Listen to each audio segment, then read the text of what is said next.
మన ప్రభువును రక్షకుడైన యేసుక్రీస్తు శుభనామం వందనాలు. ప్రియదేవుని సంగమ ప్రియదేవుని బిడ్డలారా, మరి ఉదయకాల సమయం దేని వాక్యాన్ని ధ్యానించడానికి ముందుగా ప్రార్థన చేసుకుందాం. ప్రార్థన. కృపగల తండ్రి, దయగల మా ప్రభువా, నీ బంగారు పాదాలకు లేఖలేని వందనాలు, స్తుతులు, స్తోత్రములు. గతించిన రాత్రి అంతా నీ రెక్కల చాటును కాచి కాపాడి సంరక్షించిందేవా, మరి ఉదయకాల సమయం సజీవుల లెక్క నుంచి నేను ప్రార్థించుండగా వాక్యమైనదడు వాక్యం ద్వారా నాతో మాతో మాట్లాడి మీరే మహిమగంత ప్రభావాలు పొందమని యేసునామమున నడుచున్నాం తండ్రి, ఆమేన్. ప్రియదేవుని సంగమ ప్రియదేవుని బిడ్డ నిడదముకు ఏర్పాటు చేయదైన వాక్యభాగము అపోస్తలుడైన పౌలు కొరింథీయులకు రాసిన మొదటి పత్రిక 15వ అధ్యాయము 46 నుంచి 50 వచనాలు ఈ విధంగా రాయబడినవి.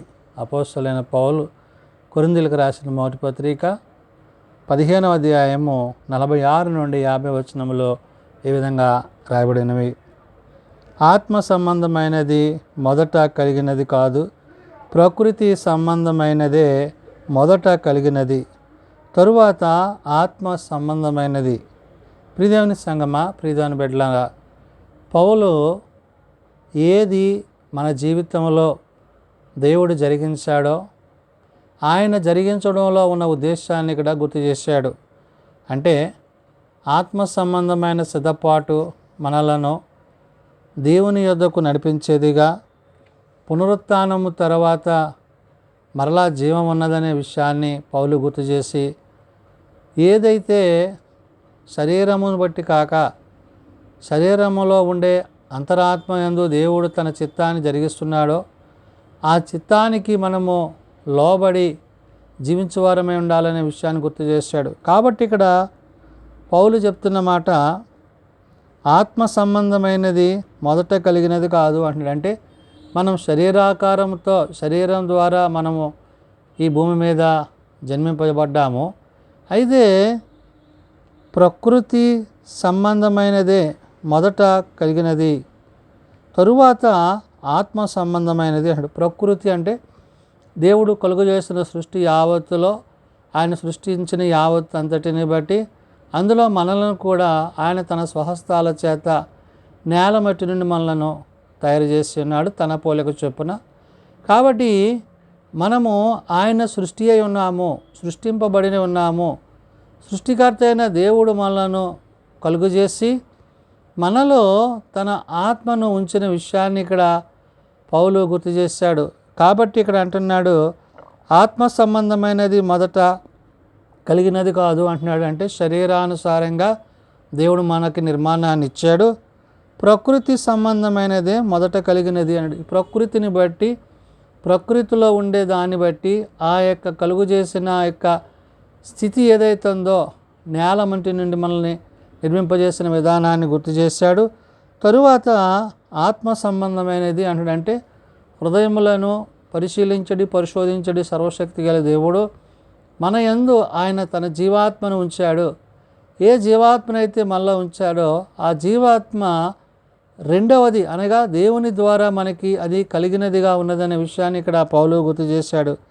మొదటి మనుష్యుడు భూసంబంధి అయి మంటి నుండి పుట్టినవాడు, రెండవ మనుష్యుడు పరలోకము నుండి వచ్చినవాడు.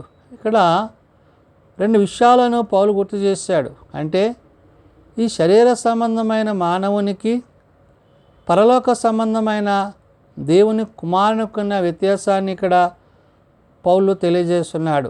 ఈ శరీర సంబంధమైన మానవుడు అంటే ఆది తల్లిదండ్రులైన ఆదామవ్వలను గురించి ఇక్కడ గుర్తు చేశాడు. అందుకనే మొదటి మనుషుడు భూసంబంధి అయి మంటి నుండి పుట్టినవాడు అంటున్నాడు. అంటే మంటితో మనము ఏ విధంగా అయితే నిర్మింపబడ్డామో ఇందాక నేను తెలియజేసినట్లుగా అదే విషయాన్ని ఇక్కడ పౌలు గుర్తు చేసి, రెండవ మనుష్యుడు పరలోకము నుండి వచ్చినవాడు. అంటే పరిశుద్ధాత్మ చేత కన్యమరియ గర్భమున ఆయన జన్మింపబడ్డాడు కాబట్టి అది పరసంబంధమైనదిగా దేవుని యొక్క చిత్తమై ఉన్నదనే విషయాన్ని పౌలు గుర్తు చేస్తున్నాడు. కాబట్టి ఈ ఆత్మ సంబంధమైన ఏదైతే దేవుడు తన ఆత్మను మన యందు ఉంచాడో ఆ ఆత్మను బట్టి మనము జీవించువారమై ఉన్నాము, జీవాత్మై ఉన్నాడు.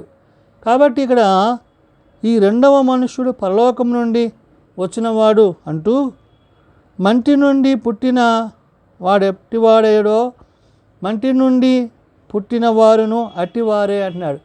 ఈ మట్టిలో నుండి పుట్టిన మనుషులు ఎలాంటి వారో వారి యొక్క స్థితిని ఇక్కడ పౌలు గుర్తు చేశాడు. అందుకనే మంటి నుండి పుట్టినవాడు ఎట్టివాడో మంటి నుండి పుట్టిన వారును అట్టివారే అంటున్నారు. అంటే ఏంటి?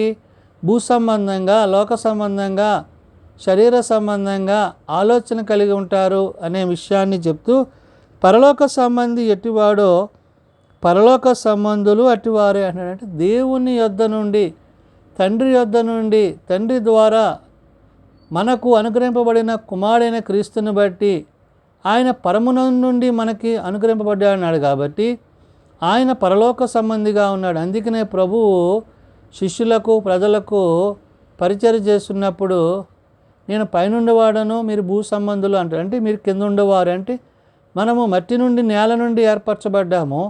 ఆయన తండ్రి యొద్ద నుండి, పరలోకము నుండి ఆయన పంపబడి ఉన్నాడు కాబట్టి అందుకనే ప్రభువు మీరు కింద వాటిని కాదు పైనున్న వాటి కొరకు మీరు ప్రయాసపడమంటున్నాడు. అంటే ఏంటి?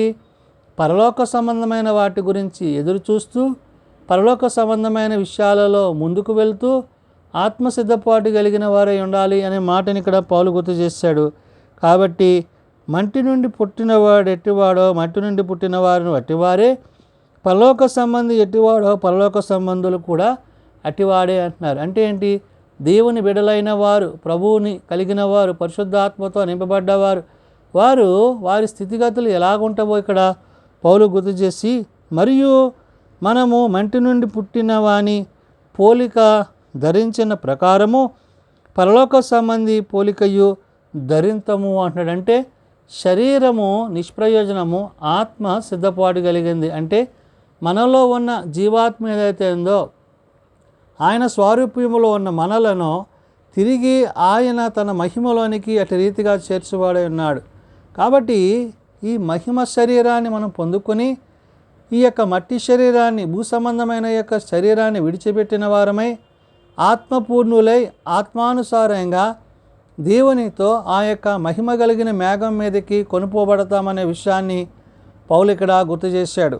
కాబట్టి ఇక్కడ అంటున్నాడు, మరియు మనము మంటి నుండి పుట్టిన వాని పోలికను ధరించిన ప్రకారము పరలోక సంబంధి పోలికయు ధరింతము అన్నాడు. అంటే పునరుత్థానము తర్వాత మొదట మానవులమైన మనం మట్టి నుండి ఎలాగైతే వచ్చామో, రెండవదిగా ప్రభువును బట్టి, పరిశుద్ధాత్మను బట్టి, పైనుండి పంపబడిన ఆత్మను బట్టి మనము పరలోక సంబంధులుగా మార్చబడతాము, తీర్చబడతాము, తద్వారా నిత్యరాజ్యాన్ని పొందుకుంటాము అని చెప్తున్నాడు. కాబట్టి సహోదరులారా, నేను చెప్పినది ఏమనగా రక్త మాంసములు దేవుని రాజ్యమును స్వతంత్రించుకొననేరవు అంటాడు. అంటే ఈ శరీరము, ఈ రక్తము, ఈ మాంసము ఇవన్నీ కూడా దేవుని రాజ్యంలో ప్రవేశించవు. కాబట్టి ఇవన్నీ భూ సంబంధమైనవి కాబట్టి భూమి మీద విడిచిపెట్టబడతాయి.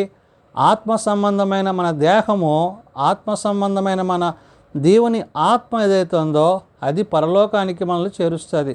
అంటే శరీరంలో ఉన్న ఆత్మ దేవుని యొక్క చిత్తాన్ని, ప్రభువు యొక్క ఉద్దేశాన్ని పరలోక సంబంధమైన వాటి యందు మనస్కరించినప్పుడు దేవుడు తన యందు వాటిని తన శరీరము ద్వారా అతడు చేయుచున్న పనులు ఏవైతున్నావో అవి ఆత్మానుసారంగా చేర్చబడుటకు, చేయబడుటకు, అంటే శరీరానుసారంగా కాక, భూ సంబంధంగా కాక, పరలోక సంబంధమైన దేవుని ఆత్మను కలిగిన వారమై దేవుని యొక్క చిత్తాన్ని జరిగించు వారమై మనము ఉండాలి అనే విషయాన్ని పౌలు గుర్తు చేశాడు. అందుకనే ఇక్కడ సహోదరులారా, నేను చెప్పినది ఏమనగా రక్తమాంసములు దేవుని రాజ్యమును స్వతంత్రించు కొననేరవు, క్షయత అక్షయతను స్వతంత్రించు కొనదు అంటున్నాడు. అంటే ఈ క్షయమైపోయే యొక్క శరీరము ఇక్కడ విడిచిపెడుతుంది, అక్షయత కలిగిన ఆ యొక్క మహిమ కలిగిన దేహము దేవుని యొద్దకు చేర్చబడుతుంది. కాబట్టి ప్రభువుతో, పరిశుద్ధాత్మతో మనం యుగయుగాలు జీవించాలంటే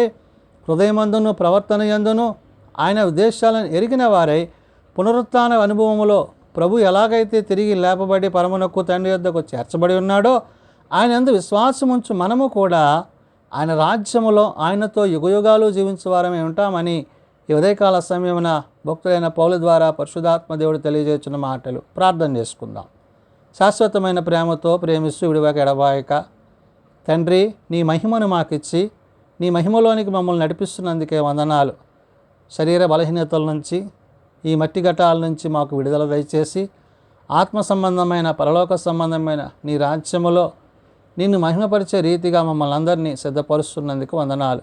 అవును నాయన, హృదయమందును ప్రవర్తన యందును నిన్ను కలిగిన వారమై నీ వాక్యానుసారంగా జీవించే వారమై నీ నిత్యరాజ్యంలో నీతో యుగాలు జీవించగలిగిన స్థితి మీరు మాకు ఇచ్చి ఉన్నారు. మరణము తర్వాత పునరుత్థానాన్ని మేము పొందుకొని ప్రభువా నీ యొక్క రాజ్యములో నీతో పాటు యుగాలు జీవించే ధన్యత మా అందరికీ దయచేయండి. మేము బలహీనం ప్రభువా బలపరచండి, మేము రోగులం ప్రభువా స్వస్థపరచండి. మీ చేతి గాయముల చేత మాకు స్వస్థతను ఆరోగ్యంను దయచేయండి. చిన్నబిడ్డలు, యవనులు, పెద్దలు, వృద్ధులు ప్రతి వారిని వారి వారి తరగతుల చొప్పున ఆశీర్వదించి దీవించండి.